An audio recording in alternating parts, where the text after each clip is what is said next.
Negative thoughts and ಫೀಲಿಂಗ್ಸ್ನ ಹೇಗೆ ನಾವು stop ಮಾಡೋದು, ಹೇಗೆ ಅದನ್ನು ನಿಲ್ಲಿಸ್ಬೋದು. ಸೊ ಇವತ್ತಿನ ವಿಡಿಯೋದಲ್ಲಿ ಅದ್ರ ಬಗ್ಗೆ ನಾನು ಮಾತಾಡ್ತೀನಿ. ಕಂಪ್ಲೀಟಾಗಿ ವಿಡಿಯೋ ನೋಡಿ, ಯಾರು ಸ್ಕಿಪ್ ಮಾಡಬೇಡಿ. ಓಕೆ, ಒಳ್ಳೆ ಪಾಯಿಂಟ್ಸ್ ಇದ್ದಾವೆ. ಓಕೆನಾ? ಸೊ ನಾನು ನಿಮ್ಮ ಶ್ರೇಯ, ನೀವು ನೋಡ್ತಾ ಇದ್ದೀರಾ mindset Kannada YouTube channel. So ಬನ್ನಿ ಈ ವಿಡಿಯೋನ ಸ್ಟಾರ್ಟ್ ಮಾಡೋಣ. ಈ ಎಮೋಷ್ನಲ್ ಪೇಯ್ನ್ ಇದೆಯಲ್ಲ, ಅದು ಯಾವತ್ತೂ ಹೋಗೋದಿಲ್ಲ. ಇವಾಗ ನಮ್ಗೆ ಏನೋ ಒಂದು ನಡೆದಿರುತ್ತೆ ಹಳೇದು, ಅದು ನೆನಪಾಗುತ್ತೆ ಅಂತ ಅಂದ್ಕೊಳ್ಳಿ. ಸೊ ಆ ಒಂದು ವಿಷಯ ನೆನಪಾಗೋದ್ರ ಜೊತೆಗೆ ನಾವು ಏನೇನು ಫೀಲ್ ಮಾಡಿದ್ವಿ, ಏನೇನು ಎಕ್ಸ್ಪೀರಿಯೆನ್ಸ್ ಮಾಡಿದ್ವಿ, ಪ್ರತಿಯೊಂದು ಕೂಡ ನಮಗೆ ಇವಾಗ ನಡೆದಾಗ ಫೀಲ್ ಆಗುತ್ತಲ್ಲ, ಸೊ ಆ ಥರ ಮತ್ತೆ ಫೀಲ್ ಆಗೋಕ್ಕೆ ಸ್ಟಾರ್ಟ್ ಆಗುತ್ತೆ.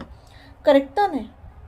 ಸೊ ಇದರಿಂದ ಏನಾಗುತ್ತೆ, ಅದೇ ಒಂದು ಹಳೆ ಇನ್ಸಿಡೆಂಟಿನ ನೆನಪಿಂದ ಮತ್ತೆ ಫ್ಯೂಚರಲ್ಲೂ ಕೂಡ ಅದೇ ಥರ ಆಗ್ಬೋದು ಅನ್ನೋ ಭಯ ಕೂಡ ಸ್ಟಾರ್ಟ್ ಆಗುತ್ತೆ. ಹೌದಾ? ಅದ್ರ ಜೊತೆಗೆ ಹಳೇದಾಗೋಗಿರೋದನ್ನ ನಾವು ಬಿಡಲ್ಲ. ಏನು ಯೋಚನೆ ಮಾಡ್ತೀವಿ, ಆ ಥರ ನಾನು ಮಾಡಬಾರ್ದಾಗಿತ್ತು, ಹಂಗೆ ಮಾಡ್ದೆ ಹೋಗಿದ್ದು ಇವಾಗ ಈ ಥರ ಆಗ್ತಿತ್ತೇನೋ, ಆ ಥರ ನಾವು ಯೋಚನೆ ಮಾಡೋಕ್ಕೆ ಸ್ಟಾರ್ಟ್ ಮಾಡ್ತೀವಿ. ರೈಟ್? ಅದು ಪಾಸ್ಟ್ ಆಗೋಗಿದೆ, ಅದನ್ನು ನಾವು ಚೇಂಜ್ ಮಾಡೋಕ್ಕಾಗಲ್ಲ. ಬಟ್ ಸ್ಟಿಲ್ ನಾವು ಅದೇ ನೆಗೆಟಿವ್ ಥಿಂಕಿಂಗ್ನ ಸ್ಟಾರ್ಟ್ ಮಾಡ್ಕೊಬಿಡ್ತೀವಿ. ಹಂಗೆ ಮಾಡಬಾರ್ದಿತ್ತು, ಹಿಂಗೆ ಮಾಡಬಾರ್ದಿತ್ತು ಅಂತ. ಕರೆಕ್ಟಾ? ಹಾಗಿದ್ರೆ ಅದರಿಂದ ಹೇಗೆ ನಾವು ಹೊರಗೆ ಬರೋದು? ದಾರಿನೇ ಇಲ್ವಾ? ಇದೆ. ಎಲ್ಲದಕ್ಕೂ ಹೊರಗೆ ಬರೋದಕ್ಕೆ ದಾರಿ ಇದ್ದೇ ಇದೆ, ಸೊಲ್ಯೂಷನ್ಗೆ ದಾರಿ ಇದ್ದೇ ಇದೆ, ಆ್ಯಂಡ್ ಸೊಲ್ಯೂಷನ್ ಸಿಕ್ಕೇ ಸಿಗುತ್ತೆ. ಸೊ ಬನ್ನಿ ನೋಡೋಣ ಏನು ಮಾಡ್ಬೋದು ಅಂತ. ಓಕೆ, ಕೆಲವೊಬ್ರು ಹೇಳ್ಬೋದು, ಓಕೆ ಆ ಪ್ಲೇಸ್ ಚೇಂಜ್ ಮಾಡು, ಅದನ್ನು ಮರಿತೀವಿ, ರೈಟ್, ಆ ಪೇಯ್ನಿಂದ ಹೊರಗೆ ಬರ್ಬೋದು ಅಂತ. ಬಟ್ ಇದು ನಿಜವಾಗ್ಲೂ ನಿಜಾನಾ? ಬಿಕಾಸ್ ಪೇಯ್ನ್ ಇರೋದು ಎಲ್ಲಿ? ಆ ಜಾಗದಲ್ಲ ಅಥವಾ ನಿಮ್ಮ ಮನಸ್ಸಲ್ಲ? ಪೇಯ್ನ್ ಇರೋದು ನಮ್ಮೊಳಗೆ ತಾನೆ, ಆ ಜಾಗದಲ್ಲಲ್ಲ.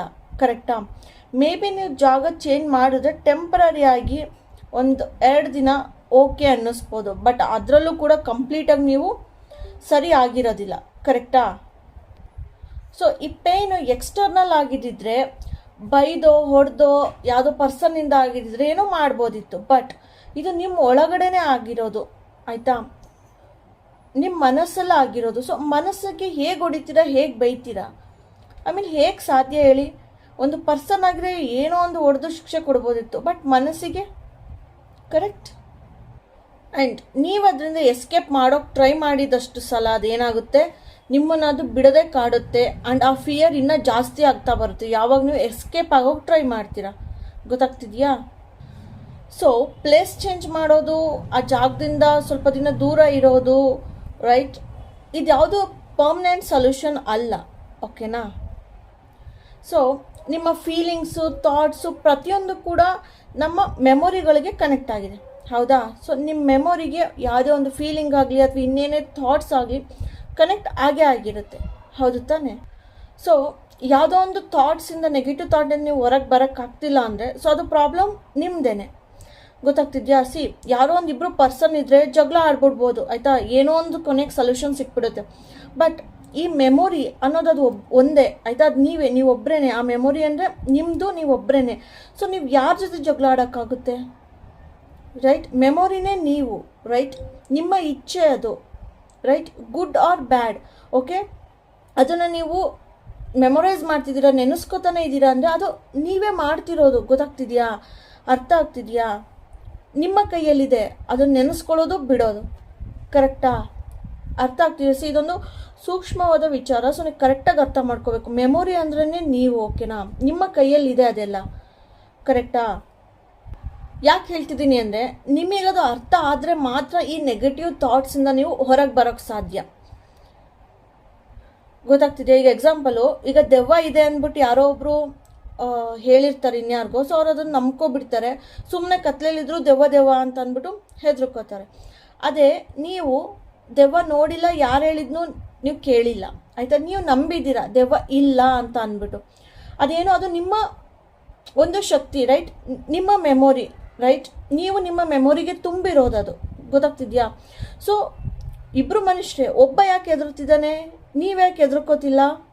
ಬಿಕಾಸ್ ಅದು ನಿಮ್ಮ ಎಫರ್ಟು. ನೀವು ಆ ಥರ ನಿಮ್ಮ ಬ್ರೈನ್ನ ಟ್ರೈನ್ ಮಾಡಿದ್ದೀರಾ, ಮೆಮೊರಿಗೆ ಆ ಥರ ನೀವು ಫೀಡ್ ಮಾಡಿದ್ದೀರಾ ಯಾವ ದೆವ್ವನೂ ಇಲ್ಲ ಅಂತ. ಸೊ ನಿಮಗೆ ಭಯ ಆಗಲ್ಲ. ಅರ್ಥ ಆಗ್ತಿದೆಯಾ? ಸೊ ನಾನೇನು ಹೇಳ್ತಿದ್ದೆ ಅಂದರೆ, ಎಲ್ಲ ನಮ್ಮೊಳಗೆ ಇದೆ ಅಂತ ನಾನು ಹೇಳ್ತಿದ್ದೀನಿ. ಓಕೆನಾ? ಯಾವುದು ಹೊರಗಡೆಯಿಂದ ಇಲ್ಲ.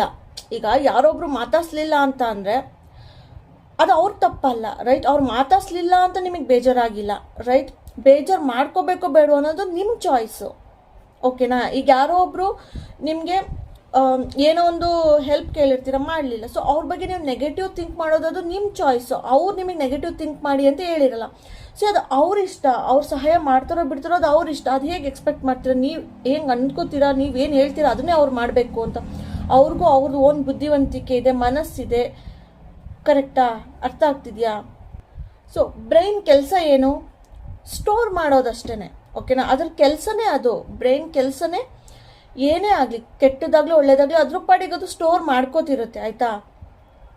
ಅದಕ್ಕೆ ಗೊತ್ತಿಲ್ಲ ಒಳ್ಳೇದ್ಯಾವುದು ಕೆಟ್ಟದಾದನ್ನ ಡಿಫ್ರೆನ್ಸ್ ಗೊತ್ತಿಲ್ಲ, ರೈಟ್?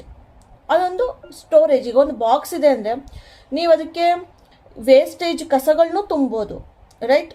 ಒಳ್ಳೆ ಐಟಮ್ಗಳನ್ನೂ ತುಂಬೋದು ನೀವು, ರೈಟ್? ಅದು ಗೊತ್ತಿರುತ್ತಾ ಕೆಟ್ಟದ್ದು ಯಾವುದು ಒಳ್ಳೇದ್ಯಾವುದು? ನೀವು ತುಂಬ್ತೀರಾ, ತುಂಬಿಕೊಳ್ಳುತ್ತೆ. ಸೊ ಸೇಮ್ ವೇ ಇಲ್ಲಿ ಬಾಕ್ಸೇ ನಿಮ್ಮ ಬ್ರೈನ್, ಓಕೆ? ಸೊ ನೀವು ತುಂಬ್ತಿದ್ದೀರಾ ಅಷ್ಟೇ ಅದಕ್ಕೆ, ರೈಟ್? ಸ್ಟೋರ್ ಮಾಡೋದು ಅದ್ರ ಕೆಲಸ ಅದು ಮಾಡ್ಕೊಳ್ಳುತ್ತೆ. ತುಂಬ್ತಿರೋದು ಯಾರು? ನೀವು. ಅರ್ಥ ಆಗ್ತಿದೆಯಾ? ನೀವು ಒಂದು ಸತಿ ಅಲ್ಲ 100 ಸತಿ ಕೆಟ್ಟದ್ದನ್ನೇ ನೆನೆಸ್ಕೊಂಡ್ರು ಬ್ರೈನಿಗೆ ಏನೂ ಆಗಬೇಕಾಗಿಲ್ಲ. ಅದ್ರಿಗೆ ಅದಕ್ಕದು ಏನಂತಾರೆ, ಕೇರೇ ಇಲ್ಲ, ಬಿಕಾಸ್ ಅದಕ್ಕೆ ಗೊತ್ತೇ ಇಲ್ಲ, ರೈಟ್? ಕೆಟ್ಟದಾದ್ರು ಒಳ್ಳೇದದು. ನೀವು ನೆನೆಸ್ಕೋತಿದ್ದೀರಾ ಅದನ್ನು, ಕೆಟ್ಟ ವಿಚಾರಗಳನ್ನ, ನೆಗೆಟಿವ್ಗಳನ್ನ ನೀವು ಆ ಬಾಕ್ಸಿಂದ ತೆಗೆದು ನೋಡ್ತಾ ಇದ್ದೀರಾ, ಓಕೆನಾ? ಈಗ ಒಂದು ಬಾಕ್ಸಲ್ಲಿ ಕಸ ಇತ್ತು ಅಂತಂದರೆ ಅದ್ರದ್ದು ಬಾಕ್ಸಿನ ಕೆಲಸ ಕಸ ಅಥವಾ ಇನ್ನೇನೇ ಆಯಿತು, ಸ್ಟೋರ್ ಮಾಡ್ಕೊಳ್ಳೋದಷ್ಟೇ. ಅದಕ್ಕೆ ಗೊತ್ತಾ ಇದು ಕಸ ಅಥವಾ ಇದು ಒಳ್ಳೆ ಐಟಮ್ಮು ಅಂದ್ಬಿಟ್ಟು. ಸೊ ನೀವು ಆ ಬಾಕ್ಸಿಂದ ಒಳ್ಳೆ ಐಟಮ್ನ ತೆಗೆದು ನೋಡ್ಬೋದು, ಅಥವಾ ನೀವು ಆ ಬಾಕ್ಸಿಗೆ ಒಳ್ಳೆ ಐಟಮ್ನ ತುಂಬೋದು ಕೆಟ್ಟದ ಬದಲು, ಇವಾಗ ವೇಸ್ಟೇಜ್ ಬದಲು. ಸೊ ನೀವು ಒಳ್ಳೆ ಐಟಮ್ಸ್ನೇ ತುಂಬೋದ್ರೆ ಏನಾಗುತ್ತೆ, ನೀವು ಬಾಕ್ಸಿಂದ ತೆಗ್ದಾಗ್ಲೂ ಒಳ್ಳೆ ಐಟಮೇ ಕಾಣುತ್ತೆ ನಿಮಗೆ. ಅದೇ ನೀವು ವೇಸ್ಟೇಜ್ನ ತುಂಬಿದರೆ ಬಾಕ್ಸಿಂದ ತೆಗ್ದಾಗ್ಲೂ ವೇಸ್ಟೇಜೇ ಸಿಗುತ್ತೆ, ಕರೆಕ್ಟಾ? ಆ್ಯಂಡ್ ಒಳ್ಳೇದು ಕೆಟ್ಟದ್ದು ಎರಡೂ ತುಂಬಿರ್ತೀರ ಅನ್ಕೊಳ್ಳಿ, ಒಳ್ಳೆ ಐಟಮು ಮತ್ತು ವೇಸ್ಟ್ ಐಟಮು. ಸೊ ಆ ಬಾಕ್ಸಿಂದ ನೀವು ಬರೀ ಕೆಟ್ಟ ಐಟಮ್ನೇ, ವೇಸ್ಟ್ ಐಟಮ್ನೇ ತೆಗಿತಾ ಇದ್ರೆ, ರೈಟ್, ಅದೇ ಬರುತ್ತೆ ಆಚೆಗೆ. ಅದೇ ನೀವು ಒಳ್ಳೆ ಐಟಮ್ ತೆಗೆದ್ರೆ ಒಳ್ಳೆ ಐಟಮೇ ಬರುತ್ತೆ ತಾನೇ? ಸೊ ಅದೇ ರೀತಿ ಬ್ರೈನಲ್ಲೂ ಅಷ್ಟೇ ಪಾಸಿಟಿವ್ ನೆಗೆಟಿವ್ ಎರಡೂ ಇರುತ್ತೆ. ನೀವು ಯಾವುದನ್ನು ತೆಗಿತಾ ಇದ್ದೀರಾ ಆಚೆಗೆ, ಅದು ಇಂಪಾರ್ಟೆಂಟ್ ಆಗುತ್ತೆ, ರೈಟ್? ನೀವು ಫಸ್ಟು ಫೀಡ್ ಮಾಡೋದೇ ಪಾಸಿಟಿವ್ ಮಾಡಬೇಕು, ಗೊತ್ತಾಗ್ತಿದೆಯಾ? ಸೊ ಫಾರ್ ಎಕ್ಸಾಂಪಲು, ಈಗ ನೀವೇನೋ ನೋಡ್ತಾ ಇದ್ದೀರಾ, ಆಯಿತಾ? ಈಗ ಅದು ಇಮೇಜ್ ನಿಮ್ಮ ತಲೆಯಲ್ಲಿ ಹೋಗಿ ಸ್ಟೋರ್ ಆಗ್ತಾ ಇದೆ, ಅಥವಾ ಆ ಒಂದು ಐಟಮ್ ಹೋಗಿ ನಿಮ್ಮ ತಲೆಯಲ್ಲಿ ಸ್ಟೋರ್ ಆಗ್ತಾ ಇದೆ ಅಲ್ವಾ? ಸೊ ಅದು ಬ್ರೈನ್ ತಪ್ಪಾ? ನೀವೇನು ನೋಡ್ತಿದ್ದೀರಾ ಅದು ನೀವು ರೆಕಗ್ನೈಸ್ ಮಾಡ್ತಿದ್ದೀರಾ ಅಂತ ಅಂದರೆ ನಿಮ್ಮ ಬ್ರೈನಿಗೆ ಆ ಒಂದು ಸಿಗ್ನಲ್ಗಳು ಹೋಗ್ತಿದೆ ಅಂದರೆ ನಿಮ್ಮ ಬ್ರೈನ್ ಚೆನ್ನಾಗೇ ಇದೆ, ವರ್ಕ್ ಆಗ್ತಿದೆ ಅಂತ ಅರ್ಥ. ಸೊ ನಿಮ್ಮ ಬ್ರೈನ್ ವರ್ಕ್ ಆಗಬಾರ್ದು, ಅದನ್ನು ಕೆಡಿಸ್ಕೋಬೇಕು, ನಿಮ್ಮ ಮೆಮೊರಿ ಲಾಸ್ ಆಗ್ಬೋದು. ಸೊ ನಿಮ್ಗೆ ಏನೋ ನೋಡಿದ ಅರ್ಥ ಆಗ್ತಿಲ್ಲ ಅಂತಂದರೆ ನಿಮ್ಮ ಬ್ರೈನ್ ಸರಿಗಿಲ್ಲ ಅಂತ. ಸೊ ಇವಾಗ ಹೇಳಿ, ನಿಮ್ಮ ಬ್ರೈನ್ನ ನೀವು ಕೆಡಿಸ್ಕೋಬೇಕಾ? ಇಲ್ಲ ಅಲ್ವಾ? ಸೊ ಏನೋ ಒಂದು ನೋಡ್ತಿದ್ರೆ ಅದು ಹೋಗಿ ಸ್ಟೋರ್ ಆಗ್ತಿದೆ ಅಂದರೆ brain is working perfectly. But ಅದರೊಳಗೆ ಏನು ತುಂಬ್ತಿದ್ದೀರಾ ಅದು ನಿಮ್ಮ ಕೈಯಲ್ಲಿರುತ್ತೆ, ಅರ್ಥ ಆಗ್ತಿದೆಯಾ? ಸೊ ಇವಾಗ ಅಲ್ಲೇನೋ ಕೆಟ್ಟದಿದೆ, ಅದನ್ನ ನೋಡೋದು ಬಿಡೋದು ನಿಮ್ಮ ಕೈಯಲ್ಲಿದೆ. ಬಟ್ ನೀವು ಅದನ್ನ ನೋಡಿದ್ರೆ ಬ್ರೈನ್ ಅದ್ರ ಪಾಡಿಗೆ ಅದು ರಿಜಿಸ್ಟರ್ ಮಾಡ್ಕೊಳ್ಳುತ್ತೆ, ಅದ್ರ ಕೆಲಸನೇ ಅದು, ಹೌದಾ? ಸೊ ರಿಜಿಸ್ಟರ್ ಮಾಡ್ತಿದೆ ಅಂದರೆ ಬ್ರೈನ್ ವರ್ಕ್ ಆಗ್ತಿದೆ, ಪರ್ಫೆಕ್ಟ್ ಕಂಡೀಷನಲ್ಲಿ ಇದೆ ಅಂತ. ನೆಗೆಟಿವ್ ಥಾಟ್ಸ್ ಬಂದಿದ ತಕ್ಷಣ ಬ್ರೈನ್ ಕೆಟ್ಟೋಗಿದೆ ಅಂತ ಅಲ್ಲ. ನಿಮ್ಗೇನು ಥಾಟ್ಸೇ ಬರಲಿಲ್ಲ ಅಂದರೆ ಬ್ರೈನ್ ಕೆಟ್ಟೋಗಿದೆ ಅಂತ ಅರ್ಥ, ಗೊತ್ತಾಗ್ತಿದೆಯಾ? ಸೊ ಹಾಗಾಗಿ ನೀವು ನೆಗೆಟಿವ್ನ ಮರೆಯೋದಕ್ಕೆ ಅಥವಾ ಬ್ಯಾಡ್ ಥಿಂಗ್ಸ್ನ ಮರೆಯೋದಕ್ಕೆ ಟ್ರೈ ಮಾಡಿದ್ರೆ ಅದು ಆಗೋದಿಲ್ಲ. ಯಾಕಂದರೆ ಬ್ರೈನ್ ಒಳಗೆ ಹೋಗಿದೆ, ರೈಟ್? ಬ್ರೈನ್ ಕೆಲಸ ಸ್ಟೋರ್ ಮಾಡ್ಕೊಳ್ಳೋದು. ಸೊ ಅದು ಸ್ಟೋರ್ ಆಗೋಗ್ಬಿಟ್ಟಿದೆ, ಗೊತ್ತಾಯ್ತಾ? ಮರೆಯೋದು ಅದೆಲ್ಲ ಸಾಧ್ಯ ಇಲ್ಲ, ಓಕೆ? ಸೊ ಕೆಲವೊಬ್ಬರು ಡ್ರಿಂಕ್ಸ್ ಮಾಡ್ತಾರೆ, ಸ್ಮೋಕ್ ಮಾಡ್ತಾರೆ ನೋವನ್ನ ಮರೆಯೋದಕ್ಕೆ ಅಂತ ಅಂದ್ಬಿಟ್ಟು. ಅದು ಪರ್ಮನೆಂಟ್ ಸೊಲ್ಯೂಷನ್ನ ಹೇಳಿ? ಪರ್ಮನೆಂಟ್ ಸೊಲ್ಯೂಷನ್ನ? ಅದು ಡ್ರಿಂಕ್ಸ್ ಮಾಡಿದ ತಕ್ಷಣ ಎಲ್ಲ ಮರ್ತೋಗ್ಬಿಡ್ತೀರಾ?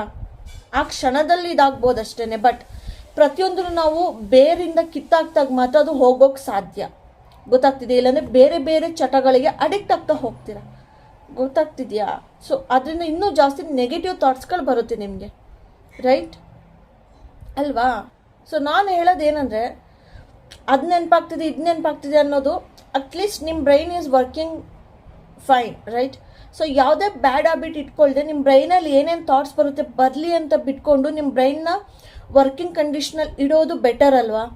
ನೀವು ಡ್ರಿಂಕ್ಸ್ ಮಾಡಿ ಸ್ಮೋಕ್ ಮಾಡಿ ಅದನ್ನು ಹಾಳು ಮಾಡ್ಕೊಳ್ಳೋ ಬದಲು ನಿಮ್ಮ ಬಾಡಿ ಹಾಳಾದರೆ ಬ್ರೈನು ಹಾಳಾಗುತ್ತೆ, ಕರೆಕ್ಟಾ? ಸೊ ಅರ್ಥ ಆಗ್ತಿದೆಯಾ ನಿಮಗೆ? ಸೊ ನೀವು ನಿಮ್ಮ ಬ್ರೈನ್ನ ಅರ್ಥ ಮಾಡ್ಕೋಬೇಕು. ಅದೇನೇ ಥಾಟ್ಸ್ ಬರಲಿ, ನೆಗೆಟಿವ್ ಆರ್ ಪಾಸಿಟಿವ್. ಓಕೆ, ಒಂದು ಟೈಮರ್ ಸೆಟ್ ಮಾಡಿಕೊಂಡು ಟೈಮ್ ಇಟ್ಕೊಂಡು ಕೂತ್ಕೊಳ್ಳಿ ಆಯಿತಾ. ಅದೇನೇ ಕೆಟ್ಟದ್ದು ಬರಲಿ ನಿಮಗೆ, ಓಕೆನಾ, ತಡಿಬೇಡಿ ಅದನ್ನು. ಬರ್ತಾ ಇರಲಿ. ಎಷ್ಟೊತ್ತು ಬರುತ್ತೆ ಈಗ ಪಾಸಿಟಿವೇ ಥಿಂಕ್ ಮಾಡಿದ್ರು ಅದು ಜಾಸ್ತಿ ಹೊತ್ತು ಇರೋದಿಲ್ಲ ಅಂದಮೇಲೆ ನೆಗೆಟಿವ್ ಎಷ್ಟೊತ್ತಿರುತ್ತೆ. ಸೊ ನೀವು ಅದರಿಂದ ಎಸ್ಕೇಪ್ ಆಗ್ತಿರೋದ್ರಿಂದ ಅದು ಮತ್ತೆ ನಿಮ್ಮನ್ನ ಹಿಂದೆ ಬಿಡ್ದಲೆ ಕಾಡ್ತಾ ಇದೆ. ಓಕೆನಾ, ಒಂದು ಟೈಮಿಂಗ್ ಸೆಟ್ ಮಾಡ್ಕೊಂಡು ಇಟ್ಕೊಳ್ಳಿ. ಓಕೆನಾ, ಥಾಟ್ಸ್ ಬರಲಿ ಬಿಡಿ, ನೀವು ಯಾವುದೇ ಅಡಿಕ್ಷನ್ಗೆ ಒಳಪಡಬೇಡಿ. ಓಕೆನಾ, ಗೊತ್ತಾಗ್ತಿದೆಯಾ? ಸುಮ್ಮನೆ ಟೈಮ್ ನೋಡ್ತಾ ಕೂತ್ಕೊಳ್ಳಿ, ಅದೇನು ಬರೋದು ಬರಲಿ ಅಂತ. ಒಂದು ಸ್ವಲ್ಪ ಹೊತ್ತು ಆದಮೇಲೆ ನಾರ್ಮಲ್ ಆಗ್ತಾ ಬಂದ್ಬಿಡುತ್ತೆ. ಅರ್ಥ ಆಗ್ತಿದೆಯಾ? ಬೇಕಾದ್ರೆ ನೀವು ಇದನ್ನು ಟ್ರೈ ಮಾಡಿ ನೋಡಿ. ನಾನು ನಿನ್ನೆನೂ ಲೈವಲ್ಲಿ ಇದೊಂದು 2 ಪಾಯಿಂಟ್ನ ಹೇಳಿದ್ದೆ ನಾನು. ಓಕೆನಾ, ಸೊ ಇವಾಗ ಮತ್ತೆ ರಿಪೀಟ್ ಮಾಡ್ತಾ ಇದ್ದೀನಿ ಕೆಲವೊಂದನ್ನು. ಸೊ ಟೈಮ್ ನೋಡ್ಕೊಂಡು ಕೂತ್ಕೊಬಿಡಿ ನೀವು. ಓಕೆನಾ, ಥಾಟ್ಸ್ ಬರ್ತಾ ಇರಲಿ. ಆಮೇಲೆ ನೋಡಿ 5ರಿಂದ 10 ನಿಮಿಷ ಮುಗಿಯೋಷ್ಟರಲ್ಲಿ ಆ ಥಾಟ್ಸ್ ಎಲ್ಲೋಗಿರುತ್ತೆ ಅಂತ ನಿಮಗೆ ಗೊತ್ತಾಗೋದಿಲ್ಲ, ಅದು ಹೋಗ್ಬಿಟ್ಟಿರುತ್ತೆ. ಅರ್ಥ ಆಯ್ತಾ? ಇದನ್ನು ಟ್ರೈ ಮಾಡಿ ನೋಡಿ ನೀವು ಒಂದ್ಸತಿ. ಸೊ ಅವಾಗ ನಿಮಗೆ ಅದು ಬ್ಯಾಡು ನೆಗೆಟಿವ್ ಅಂತ ಅನ್ಸೋದೇ ಇಲ್ಲ, ಅದು ಹೋಗ್ಬಿಟ್ಟಿರುತ್ತೆ. ಗೊತ್ತಾಯ್ತಾ? ಸೊ ನೀವು ಯಾವಾಗ ಅದನ್ನ ಹಿಡ್ಕೊಳಕ್ಕೆ ಹೋಗ್ತೀರಾ ಆವಾಗ ಮಾತ್ರ ಅದು ತಪ್ಪಿಸ್ಕೊಳಕ್ಕೆ ಹೋಗುತ್ತೆ. ಆಯಿತಾ? ತಪ್ಪಿಸ್ಕೊಂಡ್ಮೇಲೆ ಮತ್ತೆ ಬರುತ್ತಲ್ವಾ? ಕರೆಕ್ಟಾ? ಯಾವುದೋ ಒಂದು ಕಳ್ಳ ತಪ್ಪಿಸ್ಕೊಂಡ ಅಂದರೆ ಮತ್ತೆ ಬರ್ತಾನೆ. ಸೊ ಅದೇ ರೀತಿ ಇದು ಕೂಡ. ಸೊ ನೀವು ಎಷ್ಟು ಹಿಡಿದಿಡ್ತೀರಾ ಅದು ತಪ್ಪಿಸ್ಕೊಳ್ಳೋಕೆ ಟ್ರೈ ಮಾಡ್ತಿರುತ್ತೆ ನೆಗೆಟಿವ್ ಥಾಟ್ಸ್ಗಳು. ಓಕೆ, ಸೊ ಏನಂದರೆ ನಿಮಗೆ ನೆಗೆಟಿವ್ ಥಾಟ್ಸ್ ಆ್ಯಕ್ಚುಲಾಗಿ ಬರ್ತಾ ಇಲ್ಲ, ನೀವೇ ಅದನ್ನು ಬ್ರೈನಿಂದ ಹಿಡಿದು ತೆಗೆದು ಕೆದಕಿ ತೊಗೊಂಡ್ಬರ್ತಾ ಇದ್ದೀರಾ ನಿಮ್ಮ ಮುಂದೆ. ಓಕೆನಾ, ಆ್ಯಕ್ಚುಲಿ ಯಾವುದೇ ನೆಗೆಟಿವ್ ಥಾಟ್ಸ್ ನಿಮಗೆ ಬರ್ತಾ ಇಲ್ಲ. ಸೊ ನೀವು ಆ ಥರ ಅದನ್ನು ತೆಗೆದು ಇಟ್ಕೊಂಡಿದ ತಕ್ಷಣ ಏನಾಗುತ್ತೆ, ಭಯ ಸ್ಟಾರ್ಟ್ ಆಗುತ್ತೆ. ಆವಾಗ ಅದರಿಂದ ಎಸ್ಕೇಪ್ ಆಗೋಕ್ಕೆ ಬೇರೆ ಏನೋ ಇನ್ನೊಂದನ್ನ ಮಾಡೋದಕ್ಕೆ ಹೋಗ್ತೀರಾ. ಗೊತ್ತಾಗ್ತಿದೆಯಾ? ಅವಾಗ ಏನಾಗುತ್ತೆ, ಅದು ಫುಲ್ ಸಾಲ್ವೇ ಆಗೋದಿಲ್ಲ, ಫುಲ್ ಸಾಲ್ವ್ ಆಗಿರೋದು ಇಲ್ಲ. ಹೌದಾ? ಸೊ ಯಾವುದೆಲ್ಲ ಬ್ಯುಸಿ ಆಗ್ತೀರ, ಯಾವುದೋ ಒಂದು ಡ್ರಿಂಕ್ಸ್ ಮಾಡ್ತೀರಾ, ಬಟ್ ಅದು ಮುಗ್ದಿದ ತಕ್ಷಣ ಮತ್ತೆ ಬರುತ್ತೆ ಇದು ಥಾಟ್ಸ್ಗಳು. ಕರೆಕ್ಟ್? ಸೊ ನಾನು ಹೇಳೋದೊಂದೇ, don't escape. Okay, let it come. ಬರಲಿ, ಅದು ಎಸ್ಕೇಪ್ ಆಗಬೇಡಿ ಯಾವುದೇ ಕಾರಣಕ್ಕೂ. ಓಕೆ, ನೀವು ಅಂದ್ಕೊಂಡಿದ್ಕಿಂತ ನೀವು ತುಂಬ ಸ್ಟ್ರಾಂಗ್ ಇದ್ದೀರಾ, ನಿಮ್ಮ ಥಾಟ್ಸ್ಗಳಿಗಿಂತ ನೀವು ತುಂಬ ಸ್ಟ್ರಾಂಗ್ ಇದ್ದೀರಾ, ನಿಮ್ಮಲ್ಲಿ ಕಂಟ್ರೋಲಿಂಗ್ ಪವರ್ ತುಂಬ ಚೆನ್ನಾಗಿದೆ. ಬಟ್ ನೀವು ಅದನ್ನು ಇಂಪ್ಲಿಮೆಂಟ್ ಮಾಡ್ಕೋಬೇಕು. ಯಾವುದೇ ಚಟಕ್ಕೆ ಒಳಗಾಗಬೇಡಿ ಆಯಿತಾ? ಯಾವುದ್ರಿಂದನೇ ಎಸ್ಕೇಪ್ ಆಗಬೇಡಿ. Let the thoughts come, time ನೋಡ್ಕೊಂಡು ಕೂತ್ಕೊಳ್ಳಿ and it will be gone forever. ಗೊತ್ತಾಯ್ತಾ? ಪ್ರಾಕ್ಟೀಸ್ ಮಾಡಿ, 1 ಮಂತ್ ಮಾಡಿ, ನೀವು ಸೂಪರ್ ಚೇಂಜಸ್ನ ಕಾಣ್ತೀರ. ಓಕೆನಾ? ಸೊ ಅರ್ಥ ಆಗಿದೆ ಅಂತ ಅಂದ್ಕೊಂಡಿದ್ದೀನಿ. ಸೊ ಇಷ್ಟು ಹೇಳ್ತಾ ಇವತ್ತಿನ ವಿಡಿಯೋನ ಮುಗಿಸ್ತಾ ಇದ್ದೀನಿ ನೆಗೆಟಿವ್ ಥಾಟ್ಸ್ ಬಗ್ಗೆ. ಸೊ ನಾನು ನಿಮ್ಮ ಶ್ರೇಯ, ನೀವು ನೋಡ್ತಾ ಇದ್ದೀರಾ mindset Kannada YouTube channel. Subscribe ಮಾಡಿ ಆ್ಯಂಡ್ ಜಾಸ್ತಿ ಸಪೋರ್ಟ್ ಮಾಡಿ guys. Thank you all. Next ವಿಡಿಯೋದಲ್ಲಿ ಮತ್ತೆ ಸಿಗ್ತೀನಿ. Bye, take care.